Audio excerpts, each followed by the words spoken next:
گناہ انسان کو پریشان کر دیتے، نیکی اللہ کی رحمت کو متوجہ کرتی۔ پھر حالت یہ ہوتی ہے کہ انسان اپنی ان پریشانیوں کا حل کہیں اور ڈھونڈتا پھرتا ہے، حالانکہ جب گناہوں کی بیماری لگے تو اس کی شفا توبہ میں ہوتی ہے، اس کا حل اللہ کے حضور معافی مانگنے میں ہوتا ہے، پہچاننے میں ہوتا ہے کہ مجھ سے کہاں غلطی ہو گئی، کس جگہ جا کے کمزوری میں نے دکھائی۔ ہر انسان اچھی، ٹھنڈی، خوبصورت، سکھ والی زندگی چاہتا ہے۔ اللہ کریم نے سورہ نحل کے اندر ارشاد فرمایا، من عمل صالحا من ذکر او انثی، فرمایا جو بھی اچھے عمل کرے، چاہے مرد ہو چاہے عورت ہو، وہو مؤمن، شرط یہ ہے کہ مومن ہو، فَلَنُحْيِيَنَّهُ حَيَاةً طَيِّبَةً، فرمایا ہم اسے پاکیزہ زندگی عطا فرما دیں گے، حیات طیبہ دے دیں گے اسے، پاکیزہ زندگی۔ شرط کیا ہے؟ من عامل صالحا، نیک عمل کرے۔ کون سے عمل کرے؟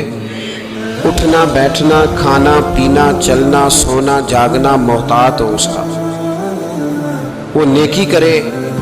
قرآن پاک کے لفظوں کے حسن پر غور فرمائیے گا، فرمایا فَلَنُحْيِيَنَّهُ حَيَاةً طَيِّبَةً، ہم ضرور اسے پاکیزہ زندگی عطا فرما دیں، صاف ستھری زندگی، معیاری زندگی، خوبصورت شب و روز، آئیڈیل زندگی جس کو لوگ کہیں گے، وہ والی زندگی اسے دیں گے۔ اور دوسرے مقام پر سورہ طٰہٰ کی آیت نمبر 124 میں فرمایا وَمَنْ أَعْرَضَ عَنْ ذِكْرِی، جو ہمارے ذکر سے منہ پھیرے گا، جو ہمارا کھا کے چہرہ کسی اور طرف کرے گا، جو چلے گا ہماری زمین پر لیکن توجہ کسی اور طرف ہوگی، آسمان کی چھت ہماری بنائی ہوئی لیکن اس کے خیالات کہیں اور ہوں گے، فَإِنَّ لَهُ مَعِيشَةً ضَنْكًا، فرمایا ہم اسے تنگ زندگانی عطا کر دیں گے، اس کی زندگی تنگ ہو جائے گی، اس کی معیشت تنگ ہو جائے گی۔ گناہ زندگی کو تنگ کر دیتے ہیں، نیکی زندگی میں آسانی پیدا کرتی ہے۔ آپ کو اگر زندگی میں سکون چاہیے ہو تو آپ کسی غریب کی خدمت کر کے دیکھیں، اللہ کتنا سکون عطا کرتا ہے۔ آپ بڑے پاورفل بھی ہیں، بڑے طاقتور بھی ہیں اور بڑے باوقار بھی ہیں، لیکن کسی کو گالی دے کے آپ کا دل کبھی ٹھنڈا نہیں ہوگا، تکلیف ہوگی، اس کے اندر آزمائش ہوگی۔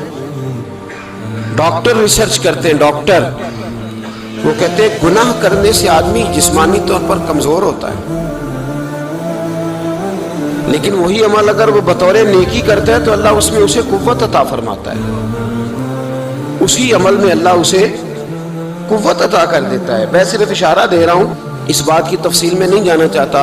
میرے عزیز یہ یاد رکھیں کہ نیکی آپ کو سکون دے گی، نیکی آپ کو ٹھنڈا کرے گی۔ اللہ تبارک و تعالیٰ نے قوموں پہ عذاب نازل کیا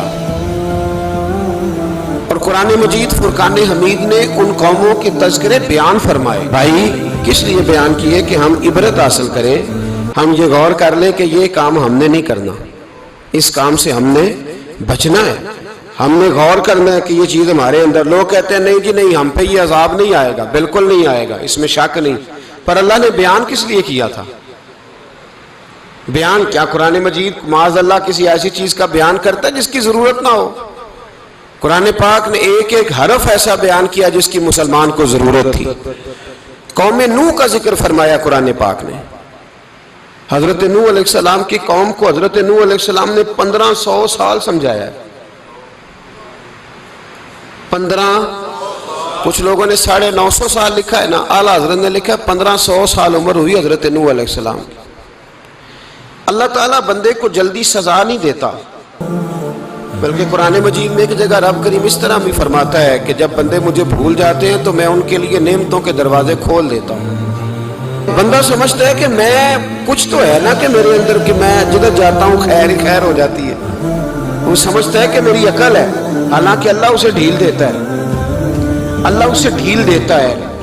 گناہوں کی سزا کے 3 طریقے ہیں، ایک ہے متنبع کرنا، تنبیہ کرتا ہے اللہ، بندہ متنبع ہو جاتا ہے، یہ اللہ کا بہت بڑا احسان ہوتا ہے۔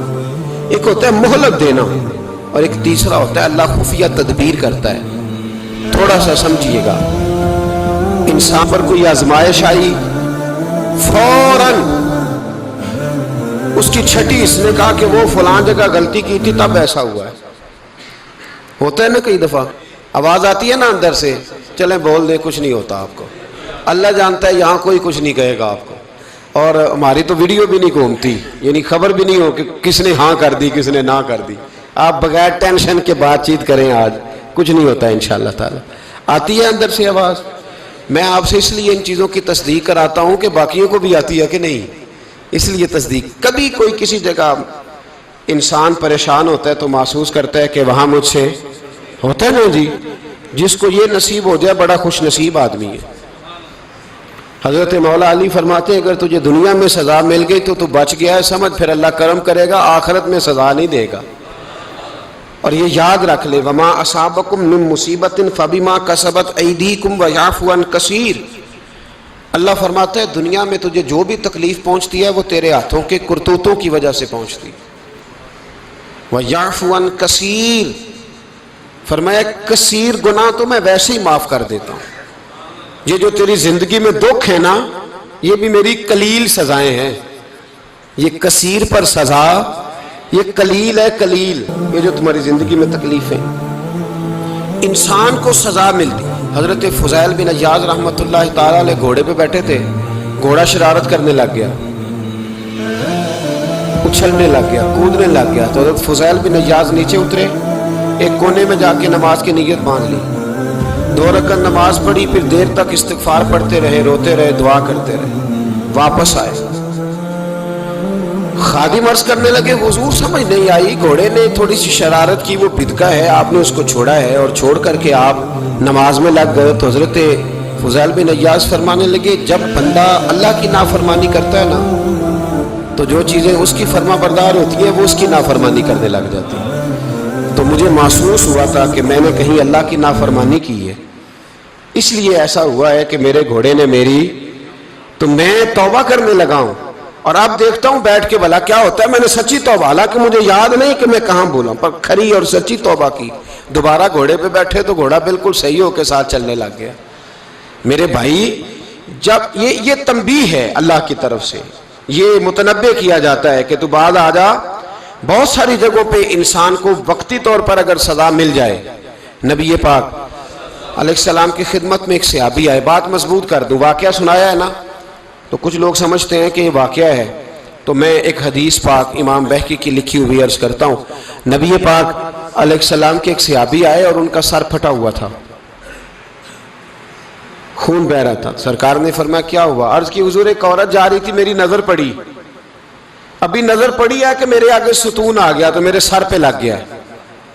نبی پاک صلی اللہ علیہ وسلم نے فرمایا تیرے لیے خوشخبری ہے، اگر دنیا میں تیری غلطی کی تجھے سزا ملی ہے تو پھر رب تجھے قیامت میں سزا نہیں دے گا.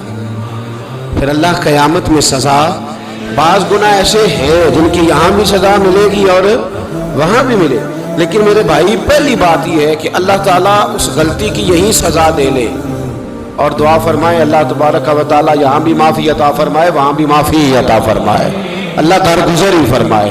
لیکن میرے بھائی ایک تو یہ سزا، ایک سزا یہ ہوتی ہے کہ انسان جب گناہ کرنے لگتا ہے تو اللہ نعمتوں کے دروازے کھولتا ہے، مہلت دیتا ہے. 500 سال تک فرعون کو مہلت دی. کتنے؟ یہاں جو 5 سال حکومت کر لیتا ہے وہ کہتا ہے سب سے قابل میں ہی ہوں، مجھے مہلت جو ملی ہوئی ہے. 500 سال مہلت دی اللہ تعالیٰ نے. اور فرعون کی قوم پر پتہ عذاب کس طرح کے آئے تھے؟ ٹڈیاں مسلط کر دی اللہ نے. یہ گھومتی نہیں چھوٹی سی، ہم اپنی زبان میں اس کو کچھ لوگ مختلف ناموں سے یاد کرتے ہیں، کوئی مکڑی کہتا ہے، کوئی کچھ کہتا ہے. مسلط کر دی، جاتی نہیں. ان پر بنی اسرائیل کے ان مقابل جو فرعون کی قوم تھی ان پر الزام اس طرح کا عذاب آیا کہ مینڈک مسلط کر دی اللہ تعالیٰ. برتن کھولتے تھے اندر مینڈک نکلتا تھا، دنیا کی ہر دوائی استعمال کرتے تھے لیکن مینڈک نکل آتا تھا. تھوڑا سا سمجھا کریں چیزوں کو. ہمارے رنگ نہیں زیادہ گورے کہ ہم پر عذاب نہیں آتا. کوئی بہت زیادہ اللہ تعالیٰ معاف فرمائے دولت نہیں جمع کرا بیٹھے شاہی خزانے میں کہ ہم سے پوچھا نہیں جائے گا.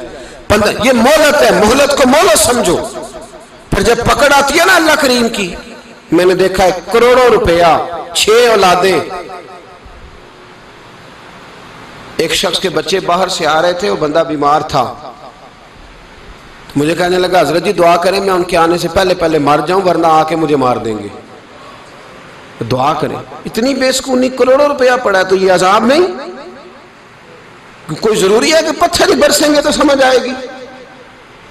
یہ جو سگا بیٹا بوڑھے باپ کے قریب سے گزر جاتا ہے، سلام نہیں لیتا تو اس کو عذاب نہیں سمجھتے؟ یہ جو امت کی بیٹیاں، امت کی بچیاں، ہماری بچیاں ایک سال کے اندر 75,000 ہزار بچی ایک ڈویژن سے بھاگ کے شادی کر رہی ہے، اور ایک صوبے سے، تو اس کو آپ اللہ کا عذاب نہیں سمجھتے؟ یہ معمولی بات ہے؟ نہیں ہمارے رنگ ہو رہے ہیں، ہم بڑے سمارٹ ہیں۔ 1500 سال مہلت دی نوح علیہ السلام کی قوم کو۔ کتنے سال؟ بول کے بتائیے، بول کے دوبارہ بولیے۔ 1500 سال۔ کوئی آدمی اپنی سمارٹنس پہ خوش نہ ہو جائے کہ 20 سال ہو گئے میں تو نافرمانی بھی کر رہا ہوں، روٹی بھی پک رہی ہے، میں تو حرام بھی کھا رہا ہوں، پھر بھی سب ٹھیک ہے۔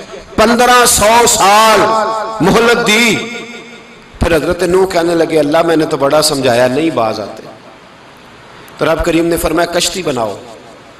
اللہ کے پیغمبر کشتی بنانے لگے تو قوم مذاق اڑانے لگ گئی۔ اب کیا کرنے لگے ہو؟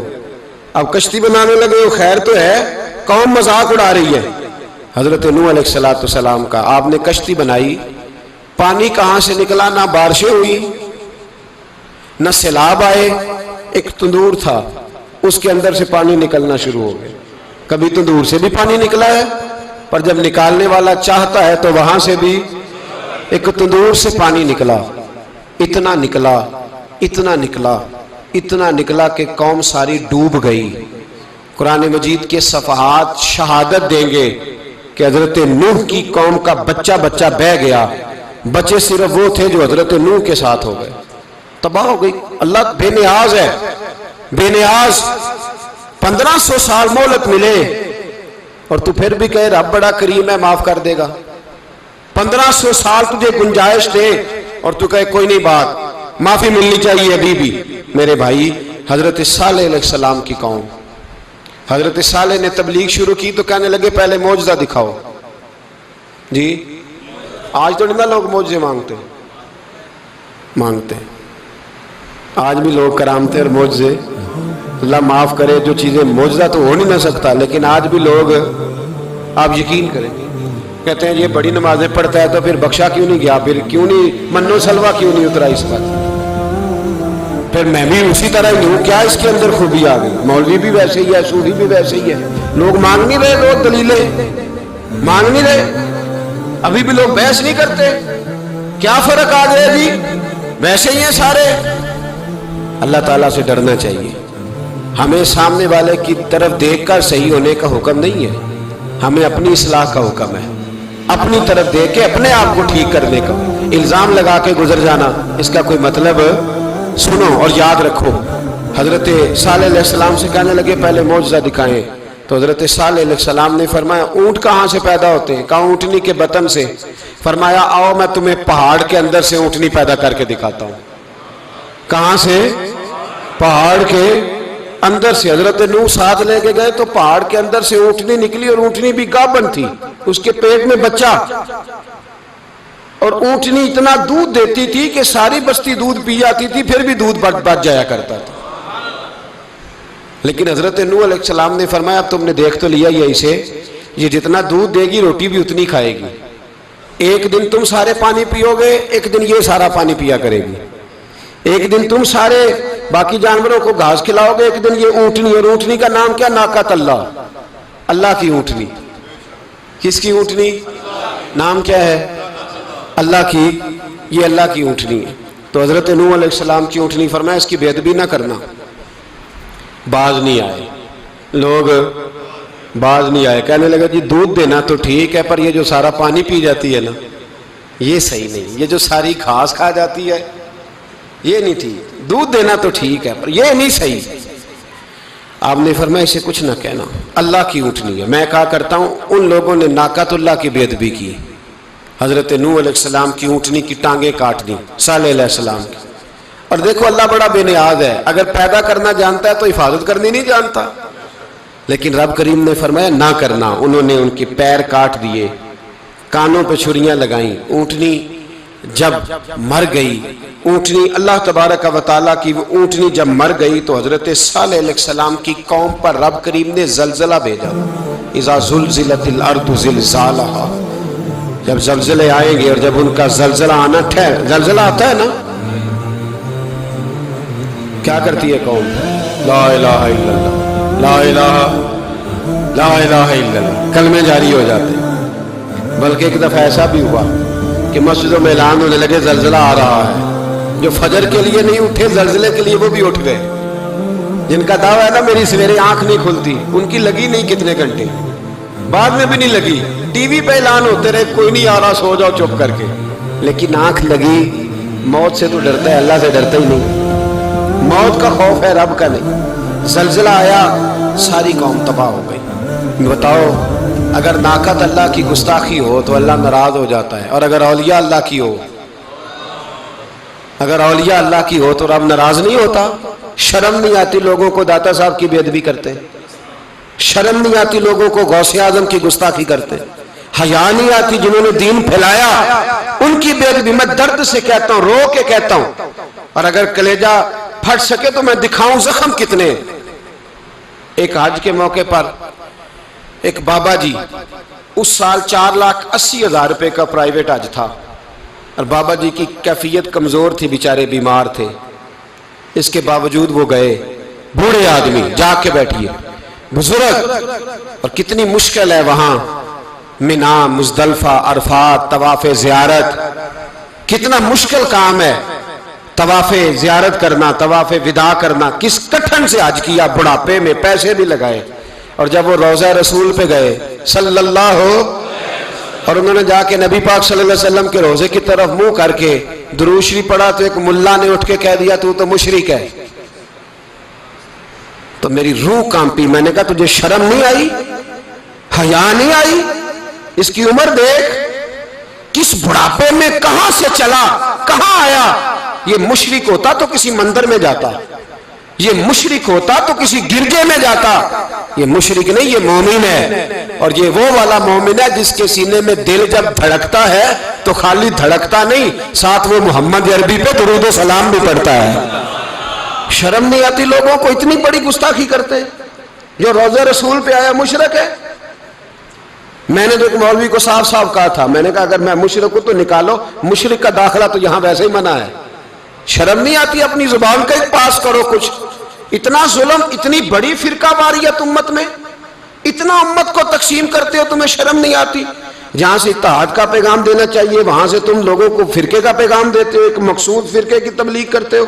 خدا رہا تو میں کہہ رہا ہوں ناقت اللہ کی بے ادبی پہ عذاب آتا ہے، تو اولیاء اللہ کی بے ادبی پہ نہیں آتا. داتا صاحب ساری زندگی تبلیغ کرتے رہے، ایک آدمی نے اٹھ کے کہہ دیا جناب وہ تو شرک کا اڈا ہے، تو رب کریم ناراض نہیں ہوتا ان باتوں سے؟ ہمیں خیال کرنا چاہیے، اللہ سے ڈرنا چاہیے. ان چیزوں سے عذاب آتا ہے اور آ رہا ہے. اللہ تعالی ہمیں محفوظ فرمائے. اللہ ہمیں اس سے، قوم لوط پہ بھی عذاب آیا. ہم جنس پرستی، مرد مردوں سے بدکاری کرتے ہیں. حضرت نوح نے سمجھایا کہ یہ کام درست فطرت کے خلاف ہے، یہ کام درست نہیں. جب انسان یہ کام کرتا ہے تو زمین اور آسمان کانپتے ہیں. اب میں کیسے کھول کے بتاؤں، میرے پاس اعداد و شمار ہیں کہ پاکستان کے اندر اس کام کی کیفیت کیا ہے اور کس طرح کر کے لوگ. میں تو رونا روتا رہتا ہوں داڑھی کا. لوگ کئی دفعہ کہتے ہیں حضرت صاحب پہلے بھی آئے تھے تو داڑھی کی بات، پھر بھی آئے تو داڑھی کی بات. تو میں رونا روتا ہوں، اس لیے روتا ہوں کہ جو کلین شیو نوجوان ہوتا ہے وہ امرد کے حکم میں ہے، اس پر وہی حکم لگتا ہے جو عورت پہ لگتا ہے. اس کے ساتھ مرد کا اٹھنا بیٹھنا اسی طرح ناجائز ہے جس طرح عورت کے ساتھ. حضرت جنید بغدادی رحمت اللہ تعالیٰ علیہ کے سامنے ایک شخص نے کہا وہ کتنا خوبصورت نوجوان جا رہا ہے، تو آپ فرمانے لگے تو حافظ قرآن نہیں؟ کہا ہاں. فرمانے لگے جا اپنے حفظ کی خیر بنا. وہ شخص کہتا ہے میں نے اس بغیر داڑھی والے کلین شیو نوجوان کو بری نظر سے دیکھا، مجھے قرآن پاک ہی بھول گیا سارا. سارا قرآن پاک بھول گیا۔ اور کتنے سال میں دعائیں کرتا رہا، بیت اللہ کے طواف کرتا رہا، میں یاد بھی کرتا تو نہیں ہوتا۔ کیسے اب تو ہمارا نعت کہاں بیوٹی پارلر سے ہو کے آتا ہے، ہم کسی اور کو کیا پیغام دیں؟ وہ پیغام، وہ نظام، وہ طریقہ کار جس کا حکم تھا شریعت میں، قوم لوط پر عذاب آیا۔ صحیح بیٹھتے ہوں گے بچے جو موٹر سائیکلوں پہ بیٹھتے ہیں، میں نے گجرانوالہ کی سڑکوں پہ بچوں کو، نوجوانوں کو جو تماشے کرتے سر عام دیکھا ہے تو مجھے ڈر لگتا ہے، اور کوئی روکنے والا نہیں، شغل ہو رہا ہے، ہنس رہے ہیں، اور سامنے عورتیں بھی ہیں، سب ہو رہا ہے۔ کتنی تکلیف کی بات۔ حضرت نوح کی قوم یہ کام کرتی تھی، قرآن پاک نے بیان کیا ہے۔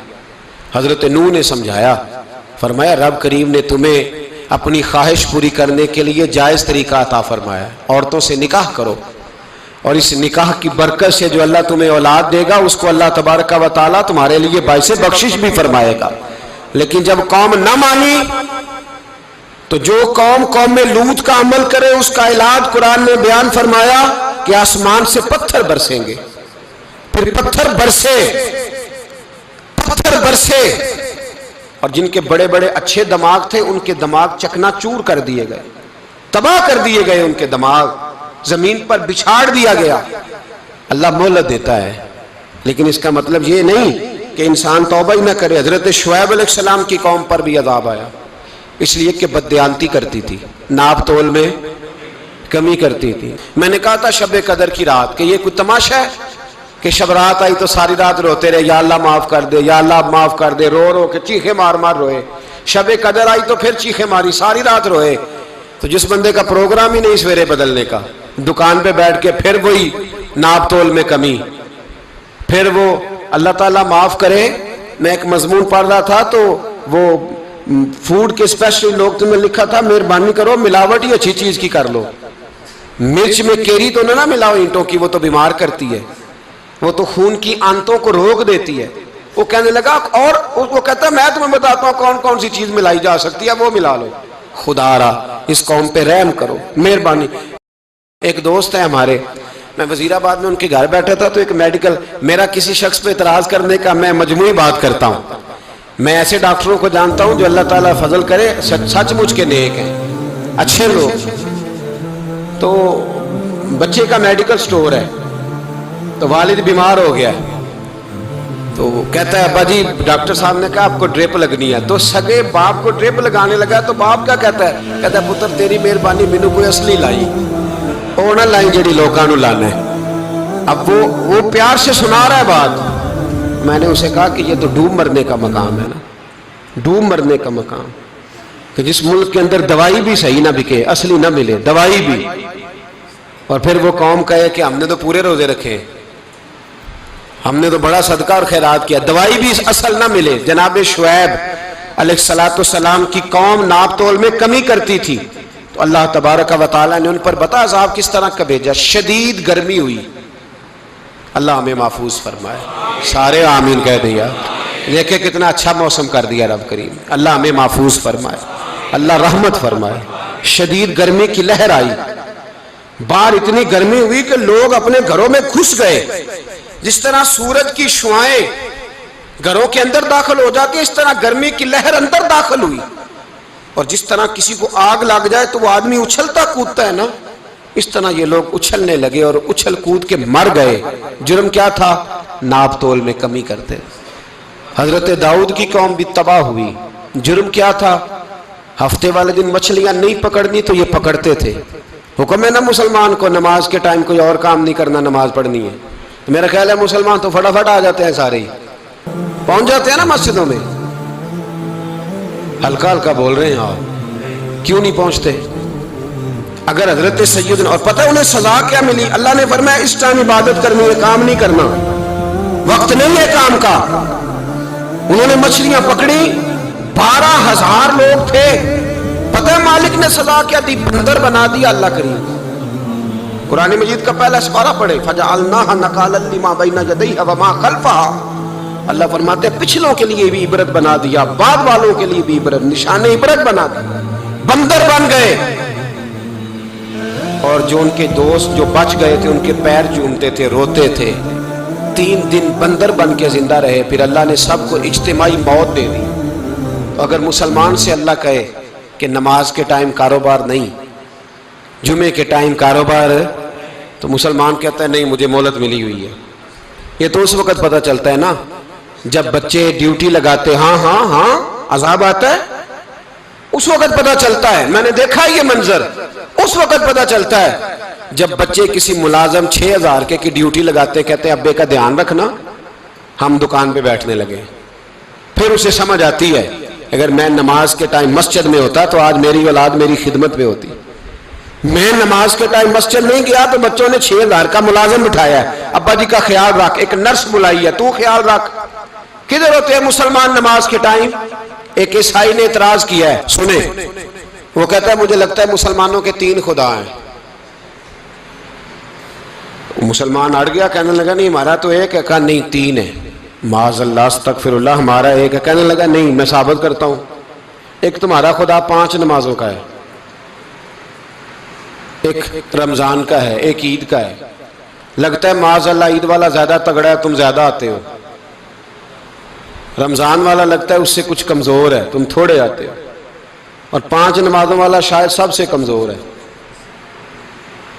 بات عقل کی ہے کہ نہیں؟ اس نے اعتراض ٹھیک کیا تو مسلمان کو چاہیے نا خیال کرے۔ ایک یہودی نے لکھا تھا، اس نے کہا تھا جس دن مسلمانوں کی تعداد فجر کی نماز میں اتنی ہو گئی جس دن جتنی جمعے میں ہوتی ہے، اس دن نہ کوئی یہودی سازش کرے گا نہ کوئی عیسائی تلوار نکالے گا۔ شرط یہ ہے کہ یہ اسی طرح فجر پڑھنے آئیں جس طرح جمعہ پڑھنے آتے ہیں، تو پھر کوئی شخص بھی ان کو کسی جگہ شکست دے سکتا تو ہمارے گناہ ہمیں پریشان کرتے۔ یہ جتنی آزمائشیں ہیں ان کے پس منظر میں گناہ ہیں۔ ہماری زندگی کے اندر جتنی تکلیفیں، ہماری پریشانیوں کا سبب ہم خود ہیں۔ بہت ساری جگہوں پہ ہم غلطی کرتے ہیں، اس کی ہمیں سزا ملتی ہے، غلطی کی سزا۔ ایک نوجوان نے مجھے بڑی گہری بات سنائی، میرا قریبی تعلق تھا، کہنے لگا گھر میں بڑا مسئلہ ہے، بڑی پریشانی ہے، ماں اور بیوی کا ماحول اتنا سخت ہو گیا ہے کہ نمٹ نہیں سکتا۔ آپ یقین کریں میں نے ڈیٹیل سے ساری چیز کو سٹڈی کیا، میرے پاس اتنا وقت نہیں ہوتا، پھر بھی میں نے اس فیملی کو پورا پڑھا تو غلطی نوجوان کی نکلی۔ نہ اس پہ اماں اعتبار کرتی ہے نہ بیوی اعتبار کرتی ہے۔ اس نے جھوٹ بول بول کے اس طرح کی ماحول پیدا کر دیا ہے کہ کوئی اس پر اعتماد کرنے کو تیار ہے۔ اگر آپ ناراض نہ ہو تو ایک بات کروں، پتہ ہے گھر میں ماحول کب خراب ہوتا ہے؟ باہر والے ہماری تقریر سنتے ہیں، گھر والے ہمارا عمل دیکھتے ہیں۔ جب وہ دیکھتے ہیں نا کہ یہ کس طرح کا شخص ہے، اس کے رویے، اس کا کردار، اس کا لب و لہجہ کتنا برا ہے اور یہ کردار کا کتنا کمزور ہے۔ اعلیٰ حضرت فرمایا کرتے تھے نیک وہ ہوتا ہے جس کی تنہائی صاف ستھری ہوتی ہے، اس لیے ماحول بگڑ جاتا ہے۔ یہ جو ہم کہتے ہیں نا میرے سجن بڑے بنتے ہیں پھر ٹوٹ جاتے ہیں، کچھ لوگ ایسے ہوتے ہیں جو ان کے پاس جاتا ہے انہی کا ہو جاتا ہے، وہ کہیں اور کے قابل کیوں بھلا؟ اس لیے کہ ان کے کردار میں ٹھنڈک دیکھتا ہے، ان کے لب و لہجے میں مٹھاس دیکھتا ہے، اس شخص میں اتنی خوبصورتی دیکھتا ہے کہ اسی کا بن جاتا ہے۔ حضرت ابراہیم بن ادم کے پاس ایک نوجوان آیا، کہنے لگا میں گناہ کرنا چاہتا ہوں۔ فرمانے لگا بالکل کر، اللہ کا دیا ہوا رزق کھانا چھوڑ دے اور گناہ کر۔ کہنے لگا یہ نہیں ہو سکتا۔ فرمانے لگے چل پھر اس طرح کر، رب کی زمین پہ نہ رہ، کسی اور کی زمین پہ چلا جا۔ کہنے لگا یہ بھی نہیں ہو سکتا۔ فرمانے لگے چل اللہ کی چھت سے نکل جا۔ کہنے لگا یہ بھی نہیں ہو سکتا، تو آپ رو پڑے۔ فرمانے لگے پھر جناب اسرائیل جب آئیں تو ان سے کہنا مجھے 2-3 سال کی مہلت دے دے، پچھلی میری گناہوں میں گزر گئی، میں ذرا 3 سال عبادت کر لوں۔ تو وہ شخص بھی رونے لگا، کہنے لگا حضور وہ مہلت نہیں دیتے، وہ جب لینے آتے ہیں تو پھر لے کے اللہ تعالیٰ نے جب انسان بنانا چاہا نا تو جناب جبریل کو کہا مٹی لے کے آ زمین سے۔ حضرت جبریل نے مٹی پہ ہاتھ ڈالا تو باقی کی مٹی رونے لگ گئی، اسے جدا نہ کر۔ تو جناب جبریل چھوڑ کے چلے گئے۔ حضرت میکائیل کو بھیجا مٹی لا، مٹی پہ ہاتھ ڈالا تو باقی کی مٹی رونے لگ گئی، چھوڑ کے چلے گئے۔ جناب اسرائیل کو بھیجا، مٹی پہ ہاتھ ڈالا تو باقی کی رونے لگ گئی، چھوڑ کے نہ جاؤ۔ تو حضرت اسرائیل فرمانے لگے تیرا رونا دیکھو کہ رب کا حکم دیکھو۔ وہ لے گئے، جب پیش کی تو رب کریم نے فرمایا اسرائیل جان نکالنے کی ڈیوٹی بھی تیری، تو مٹی کو لے آنا، باقی مٹی روتی بھی رہے تو روتی رہے۔ جب میرا فیصلہ آ جائے تو پھر اس میں کوئی گنجائش، ہم کھاتے بھی اللہ کا ہیں، نافرمانی بھی اس کی کرتے، زمین پہ بھی اس کی چلتے ہیں، نافرمانی بھی اس کی کرتے، حکم کسی اور کا مانتے، چھت پہ رب کریم کی رہتے، اس طرح نظام نہیں چلتا۔ میرے بھائی یاد رکھ لو، گناہوں کی سزا ملے گی، زندگی تنگ ہو جائے، یہاں بھی آزمائش ہوگی اور وہاں بھی۔ میں نے درس پہ کہا تھا، پھر بات کہتا ہوں، یہ میں اپنے لیے کہہ رہا ہوں، توجہ ہے میری بات پر۔ دعا فرمایا کرے کہ جو کچھ ہم نظر آتے ہیں اللہ ہمیں ویسا بننے کی توفیق بھی عطا فرمائے۔ اللہ ویسا بننے کی، یہ مشکل معاملہ ہے، مشکل۔ دیکھیں نا، ایک آدمی سیاستدان ہے، اس نے بڑے اچھے نعرے لگائے، انقلاب آ جائے گا، میں غریب کا بھلا کر دوں گا، میں یتیموں کے سر پہ ہاتھ رکھوں گا، میں مجبوروں کی مدد کروں گا، میں دکھیوں کی مدد کروں گا، مزدوروں کو۔ اس نے اچھے اچھے نعرے سکھائے، اچھا اس نے پیغام دیا، اندر اس کے یہ تھا کہ اقتدار ملے گا تو مرضی کروں گا۔ لوگ اس کے گرد بھی گئے، اس کی گاڑی کے پیچھے بھی بھاگے، لوگوں نے اس کے نعرے بھی لگوائے، جیب سے پیسے لگا کے اس کے پوسٹر بھی شائع کیے، لوگ اس کے گرویدہ ہو گئے، لوگوں نے پوری، اور میری قوم نے تو بیچاری نے کئی دفعہ دھوکے کھائے۔ جس نے نعرہ لگایا غریب اسی کے پیچھے مسیحا بن کے چل پڑا، آج دھوکہ دے لیا، لوگوں کو پیچھے لگا لیا۔ یہ بتاؤ اگر راز کھل جائے، اگر راز کھل جائے کہ یہ دھوکہ دے رہا ہے، یہ فریب کر رہا ہے، تو لوگ اس کا کیا حال کریں گے؟ یہ راز قیامت میں کھل جائے گا، قیامت میں یہ راز یہ کھل جائے گا، کھل جائے گا۔ یہ دھوکے باز تھا۔ اذا زلزلت الارض زلزالہا، جب زلزلہ آئے گا جیسے اس کا آنا ٹھہرا، واخرجت الارض اثقالہا، زمین اپنے بوجھ باہر نکال دے گی۔ اس سے مراد کیا ہے کہ زمین پہ جو جرم ہوئے زمین بتا دے گی، باہر نکل آئے۔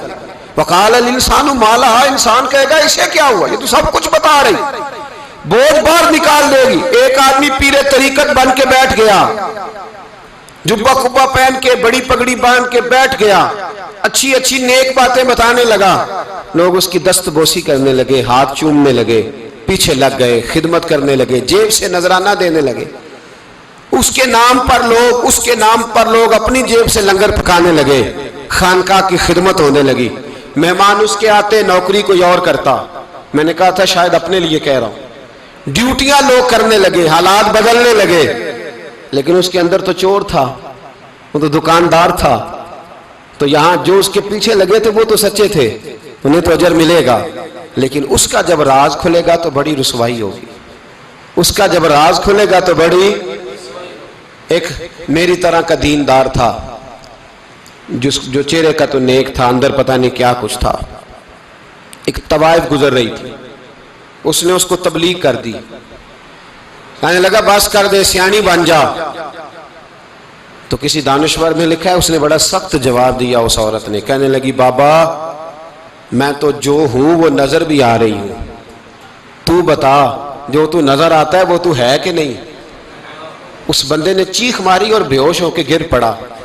تو لوگوں نے کہا بابا آج کسی صوفی کا کلام سنا ہے جو بے ہوش ہو گیا؟ تو اس نے کہا نہیں، آج طوائف کی بات سنی ہے، طوائف کی۔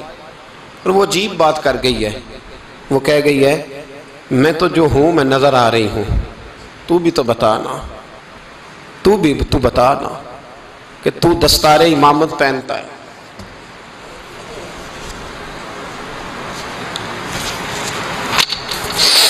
تو بتا تو جو کہلاتا ہے تو وہ ہے کہ نہیں۔ یہ وقال الانسان ما لہا، یہ راز قیامت میں کھلے گا۔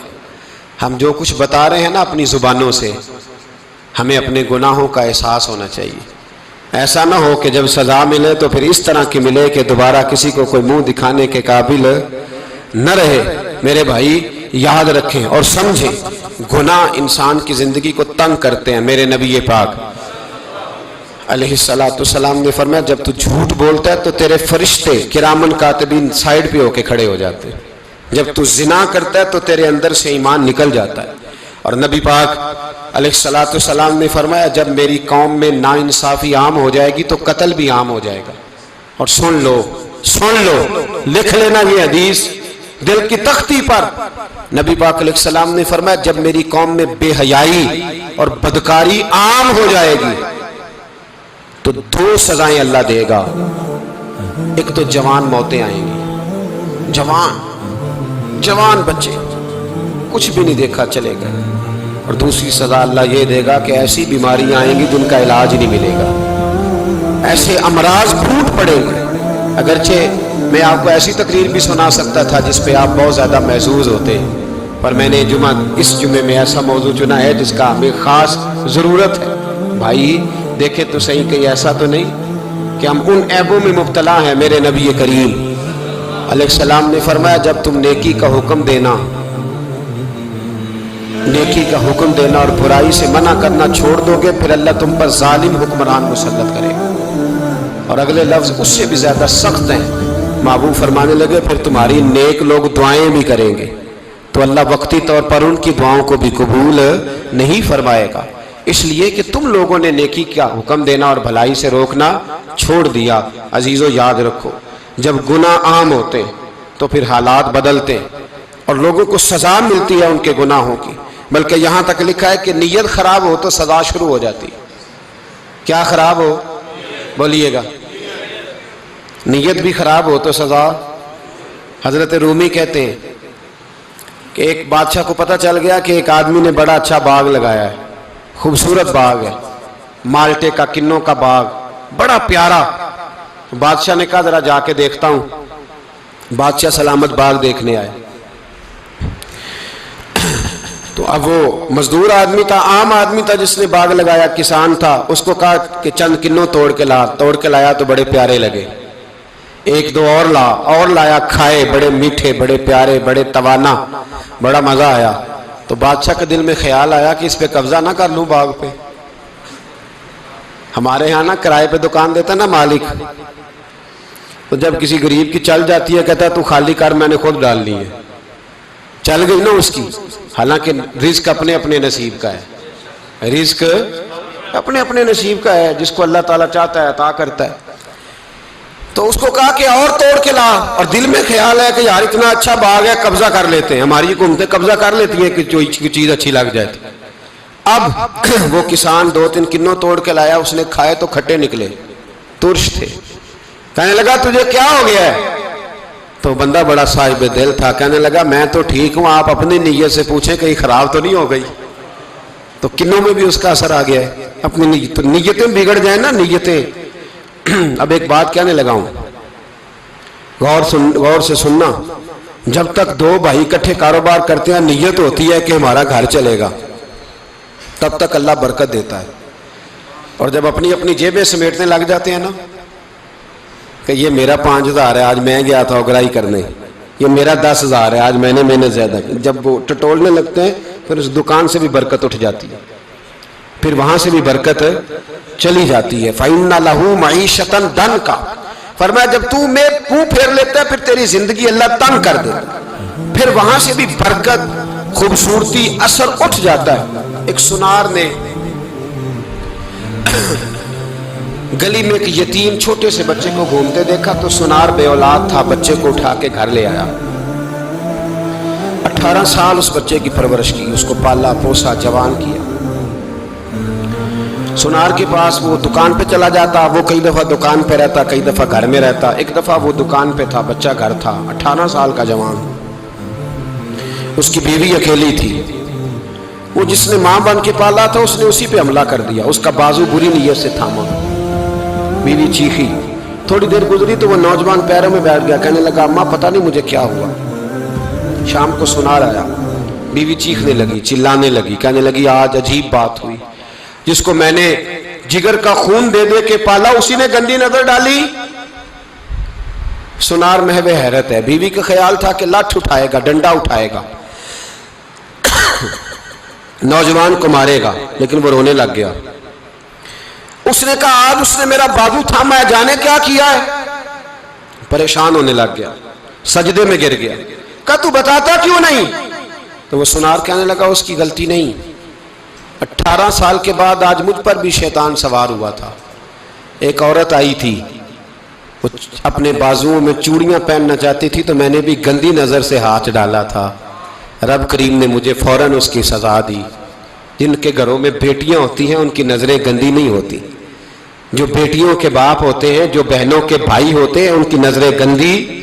اور اگر تو ٹیلی فون کرتا ہے، تو کسی عورت کے ساتھ تعلق رکھتا ہے، تو یہ بات لکھ لے، امام فخر الدین رازی 1، علامہ اسماعیل حقی 2، مولانا جلال الدین رومی 3، امام خازن 4، امام جلال الدین سیوطی 5 حدیث کے استاد اور محدث لکھتے ہیں کہ اگر تو کسی پر گندی نظر ڈالے گا تو تیرا گھر بچ سکتا، یاد رکھ، نہیں بچے گا.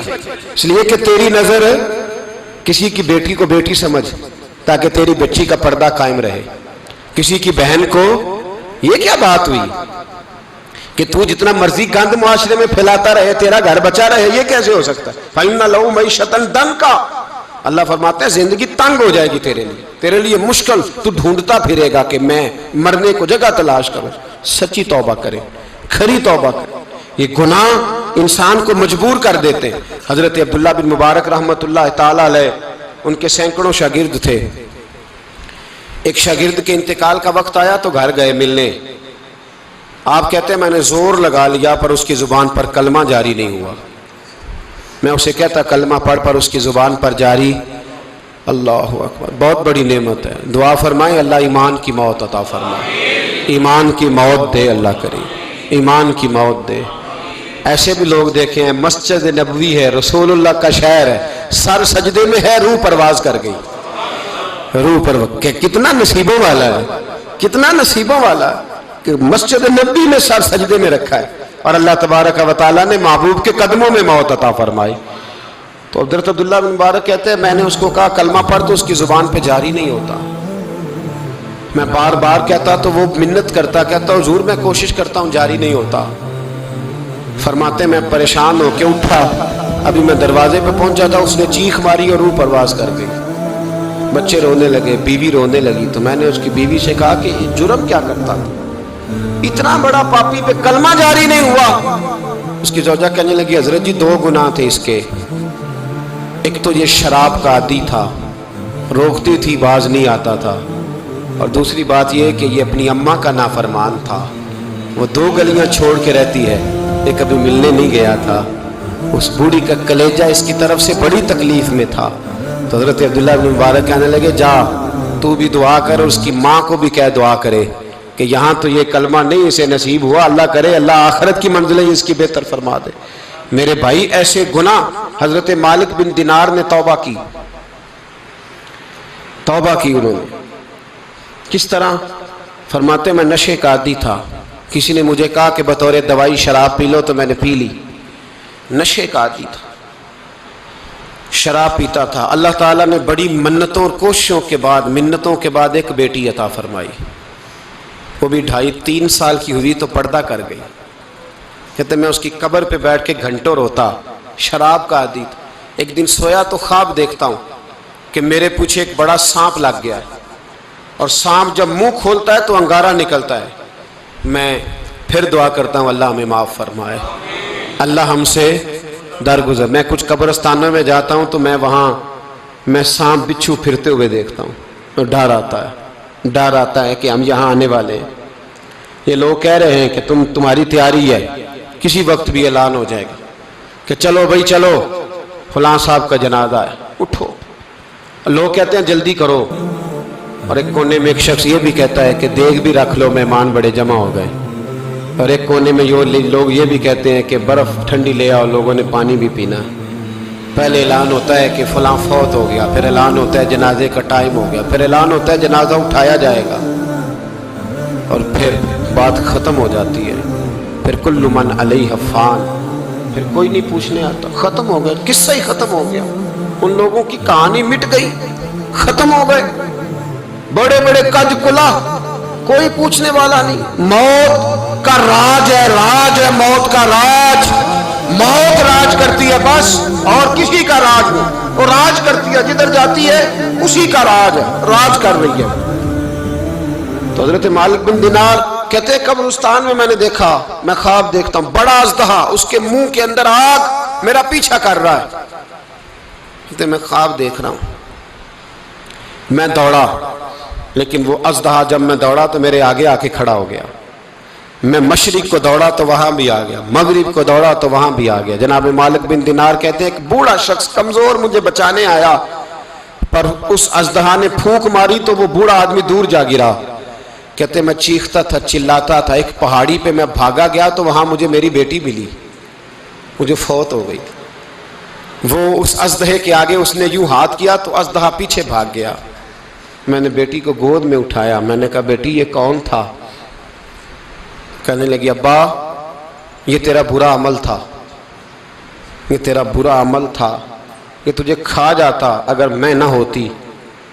تو کہا یہ بوڑھا جو مجھے بچانے آیا یہ کون تھا؟ کہا یہ تیرا اچھا عمل تھا پر کمزور بڑا تھا، تھوڑا تھا، یہ تیرے برے عمل کا مقابلہ کرنے کی ہمت نہیں رکھتا تھا۔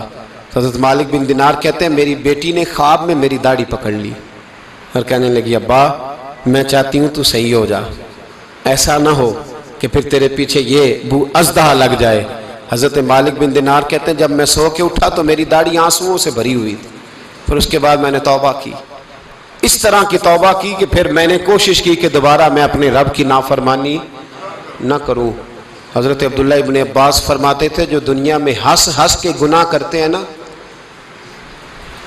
ہنس ہنس کے جھوٹ ہنس ہنس کے بولتے ہیں، ہنس ہنس کے لوگوں کی غیبت کرتے ہیں، فرمایا یہ جو تمہیں ہنس ہنس کے گناہ کرتے نظر آتے ہیں ان کا رونا قیامت میں دیکھا نہیں جائے گا، ان کے آنسو قیامت میں دیکھے نہیں جائے۔ جو ہنس ہنس کے گناہ کرتے یہ روئیں گے، فَلْيَضْحَكُوا قَلِيلًا وَلْيَبْكُوا كَثِيرًا۔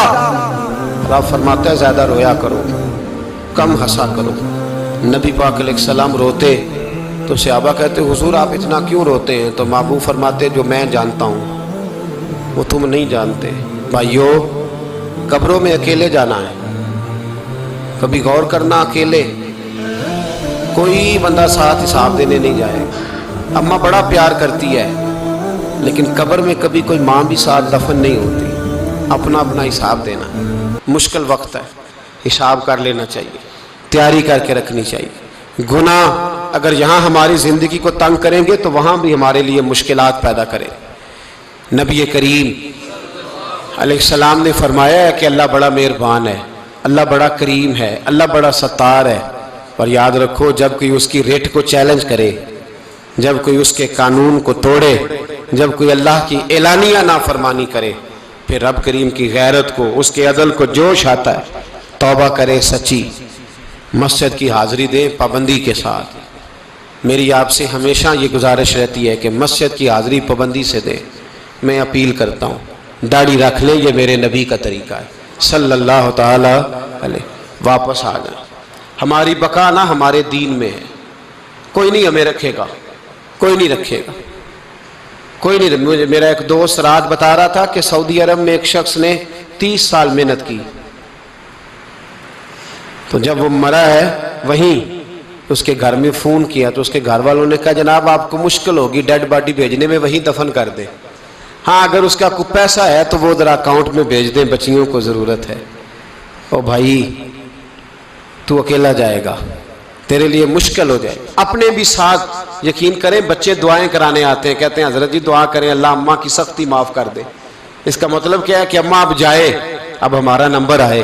بچے تو انتظار کر رہے ہیں کہ ابا جائے اور گدی پہ ہمارا نمبر آئے۔ تیاری ہے، اکیلے جانا ہے، اکیلے سخت سا مرحلہ ہے، اکیلے سارا کچھ فیس کرنا۔ آج توبہ کریں، وہاں کے کیڑے یہاں رہ کے مارے، اپنے ساتھ ظلم نہ کریں۔ ہم اس قابل نہیں کہ وہاں جا کے مقابلہ کر سکیں، بچیں، اپنے آپ کو محفوظ کریں، بچائیں، حساب اپنا اپنا دینا ہے۔ کسی باپ نے اگر اپنے بچوں کو حرام کھلایا تو بچے تو نہیں کہہ رہے تھے نا کہ حرام لے کے آ، تو باپ نے حساب دینا، والد نے۔ لہٰذا مہربانی فرمائیں، اپنے اوپر رحم کھائیں، اپنے آپ کو سنواریں۔ آج جمعۃ الوداع ہے، توبہ کریں، اللہ کے نیک بندوں کی صحبت میں بیٹھا کریں، اچھی باتیں سنا کریں تاکہ دل نرم رہے۔ ان جگہوں سے بچیں جو گناہ کی طرف لے کے جاتی، ظلم سے، زیادتی سے، جبر سے بچیں۔ اپنے آپ کو اپنے رب کریم کی بارگاہ میں جھکا دیں۔ ہمارا کہیں اور گزارا نہیں، کوئی نہیں ہمیں پوچھے گا۔ اقبال رو پڑے آخری عمر میں، رو پڑے اور اللہ کی بارگاہ میں عرض کرنے لگے نہ جہاں میں کہیں بھی امان ملی، جو امان ملی تو کہاں ملی، میرے جرم خانہ خراب، تیرے عفو بندہ نواز میں پناہ صرف اللہ رسول کی بارگاہ میں، باقی کوئی پناہ دینے کو تیار نہیں ہے۔ دعا کرتا ہوں اللہ کی بارگاہ میں اللہ ہمیں سچی توبہ کی توفیق عطا فرمائے۔ آخر دعوانا ان الحمدللہ۔